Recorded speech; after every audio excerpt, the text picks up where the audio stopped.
Welcome back, Guardian. Thanks for tuning in. Today we were going to talk about the Peregrine Greaves build because it's smashing through champions and one of the only solar subclasses that is still okay by not having anything benefiting it with the artifact. So Peregrine Greaves, top tree solar, you're about to see some magic today. If you're a boss melter or into boss killing, you're probably never going to want to take this off, but we have to talk about how to balance these stats because they're a pain to do without sacrificing anything. Always go with your strafe lift jump. We're going to talk about this first because there's still a ton of people in this game using high jump, and there's just nothing in this game where you need to get that high, and you need the speed, man. The speed is where it is at in this whole game, basically. But I'm not trying to sacrifice this dude in my video like this, but look how slow this dude jumps. I mean, that's just what it is, the reality of this jump. It's super slow and buggy, dude. Like, just go to strafe lift. You'll never go back when you get used to that. But anyways, let's talk about the stats, because these are the most important things to talk about, because it's really hard to get the stats you're seeing right here. And if you can get a higher tier in anything and keep the hive mods by using menagerie armor and not using 60 plus iron banner or raid gear, let me know, because this is the highest menagerie armor that I've found. I have two sets. The one that was an 8758 build has impact induction, and it can put hive mods on it, so it's kind of a easier type nightfall build because I'm not doing very many melees in master and legendary. And this is the one I usually use for master and legendary, and this one has momentum transfer on it and the ability to put Dreambane armor mods on it as well, so it's more universal. So I'd rather just keep it on that one, and I still have the ability to put hive mods on 3 other armor pieces, so I recommend having 3 that are hive mod and then 1 that's Dreambane. We'll get more in depth with that in just a minute, but first I want to talk about the law of 7 mobility and 7 recovery, and that's something that I just know I'm never going to give up because that's how I play the game. It lets me crush a lot harder whether I have a recharge or not. I'm still crushing harder because of mobility and recovery, so I'm always going to keep those at a 7. However, I am going to think about the strength as well because I know that I need that melee back a lot so I can keep busting those champions down. So keeping it at 8 was a perfect balance because no matter how I move the armor, if I went to a tier 9 strength or tier 10, it makes me sacrifice a mobility point, a discipline point, or a recovery point, and I'm not going to sacrifice any lower than what they're at because those are just staples to me. I'm never going to go below a 7 mobility, 7 recovery, or a 5 discipline. That's just something that I know that I'm not going to drop. So balancing that. But at the same time, my thinking is I still want to get a lot of these melees as well because this exotic is beast. But at the same time, at the end of the day, those stats on mobility and recovery are really, I know where it's at.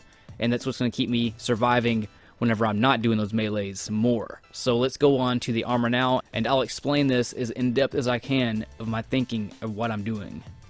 Try to copy the stats as greatest as you can because it's really hard to grind this armor. It took me so long to finally get the right stats with the right amount of energy and stuff like that. So just make sure you copy those stat points because those every little increment matters when you're trying to maintain 7 recovery, 7 mobility, and to get the strength right. And you want hive mods as well, which menagerie is lower 50 armor most of the time.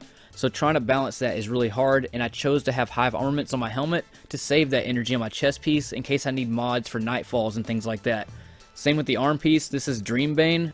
I always like to have 1 Dreambane piece so I'm universal for nightmares and nightfalls, and I can put Supreme Nightmare Breaker on it once I finally masterwork all of this. And I also have momentum transfer on this one, and it doesn't have to be a hive specific piece where I have to put hive mods, so I still have 3 for barrier, I have 1 for repurposing and 1 for armaments, and that's why I put the armaments on the helmet to save the energy for the chest piece in case I have to put nightfall mods on the chest piece, if that makes sense. So everything is there in a specific order on purpose so I can still maintain the stats that you're seeing on the build.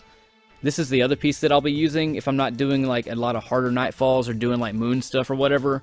I'll have impact induction because I'm not going to do that many melees and nightfalls at like legendary and master nightfalls as much. And the Peregrine melee doesn't proc impact induction, so it's not been working for me. I don't know if it's bugged or if it's not supposed to, but it isn't working when you do the impact induction and the charge melee. And since that's the majority melee that I'll be doing, it makes no sense for me to use impact, so I'm going momentum transfer, which I can just proc all the time by using thermite grenade, which can also proc twice. Also, make sure you're not using enhanced momentum transfer because it's broken right now. You actually get more time off with regular momentum transfer, which is kind of a good thing because it saves you on energy points. But I'll post in the community tab whenever that gets fixed. Now moving on to your chest piece. Copy those stats. That is the best chest piece that I could find. I wish, however, that it had more recovery than discipline, so I could use a discipline mod here for only 3 energy points rather than 4 for a recovery.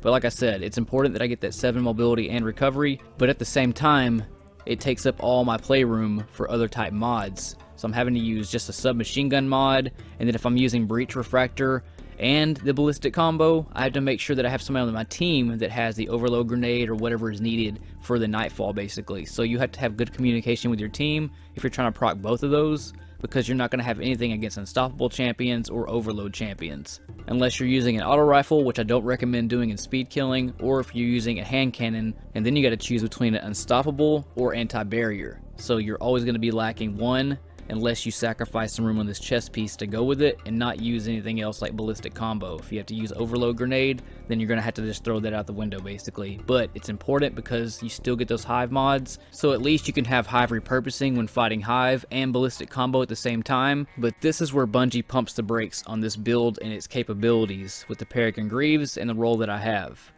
I tried farming so long to get those 2 stats, recovery and discipline, switched around, so I could use only 3 energy points by only needing a discipline mod instead of a recovery mod. That way I could do overload grenade and ballistic combo at the same time. But since that's not a possibility, I think I would still rather have ballistic combo and then hive repurposing if I'm fighting hive. If I was on a fire team I could communicate that with to make sure that they're covered for either unstoppable or overload. One thing you want to make sure you have is a gun with anti-barrier on it, because your job as Peregrine is to take out champions, and there's usually more shielded champions than there are unstoppable. So I would make sure that I had on an anti-barrier hand cannon, and then if I have to put on overload grenade or something like that, like the teammate just doesn't have that covered because I'm with randoms or something, then I would choose to have that over ballistic combo. But just make it how you need it. But if you're fighting hive, I'd always go hive repurposing on there and then probably ballistic combo. But you get it. Work your team out how you need to. In my situation, I'm usually rocking a fusion rifle and a hand cannon, so I can't put unstoppable and anti-barrier because I only have a choice for one weapon. So work it how you need to. But in my situation, if it's hive, it's going to be ballistic combo and hive repurposing. If it's not hive, I'll probably do breach refractor and ballistic combo, but only overload and unstoppable if I have to. I get how confusing that all sounds, but based on the Peregrine role that I got, that's the only thing you have to sacrifice, is not being able to have an overload grenade or unstoppable melee and ballistic combo or breach refractor at the same time. That's the only thing sacrificed, but it's not as important as having 7-up mobility recovery, at least a tier 5 discipline, and at least a tier 8 in strength. Because with it all tuned this way, you can use Peregrine to its most effectiveness at a tier 8, and still have beast sets outside of that to still slay with, to have survivability from the mobility and the recovery, and plenty of melee charge to keep you beasting with the Peregrine. You can also use it with Arc and Void, but don't shortchange that melee because it works way better with Melting Point. As you can see right here, it just demolishes all these champions, and I'm way under 980 light on my Titan right now, and it still slays all these adds. So by the time that I'm at light or higher, it's just going to demolish everything inside of strikes. This is the stat roll that I had drop on mine, so you may need to rework some armor pieces to build back lost mobility and recovery points if you're following the 7-up law that I do. Once I get done masterworking it, I'm probably going to do machine gun scavenger or sword scavenger if I'm using Black Talon. I wish it could have been solar, but you can't really pick and choose with that. So last but not least, the mark. So I'm using special finisher. I think it's one of the best finishers in the game, especially master and legendary. And when you're using fusion rifles or need to get a teammate Ariana ammo back, it really helps for that. I'm also using enhanced bomber. So every time I throw my barricade down or my wall, I get 10 seconds, which is kind of like having a tier 6 grenade. It's usually 1 per grenade charge. And then right here you'll see communicating with a teammate to hit that guy with the overload. And then using that hop back mobility while shooting to get out of the way and then finish that dude off. Another reason that mobility is important, to get away from those enemies so they don't one-shot you if you're under light like I am. But that's the reason that my mark is set up the way that it is, to get special ammo and to get more time off my grenade using enhanced bomber, getting tier 8 with that strength mod, and then also having hive invigoration or hive barrier when I find it. But I might keep the invigoration to have more barricades to keep popping that, to get more time off my grenade, to go with the momentum transfer, so I can keep crushing those adds with that Peregrine melee.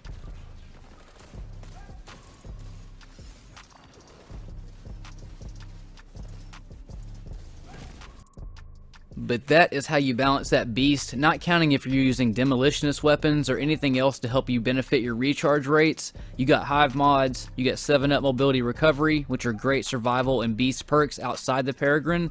You at least have that 5 discipline with the enhanced bomber, and the 8 strength with momentum transfer. So basically what I'm saying is it's ready to go to Beast Town.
Here's the part where you can screenshot this build if you want to keep it in your phone to look back towards if you're trying to build this monster. Just farm the crap out of the menagerie. You'll eventually get some good stat rolls, and hopefully your Peregrine drop in general has really good stats on it. I appreciate you Guardians for tuning in.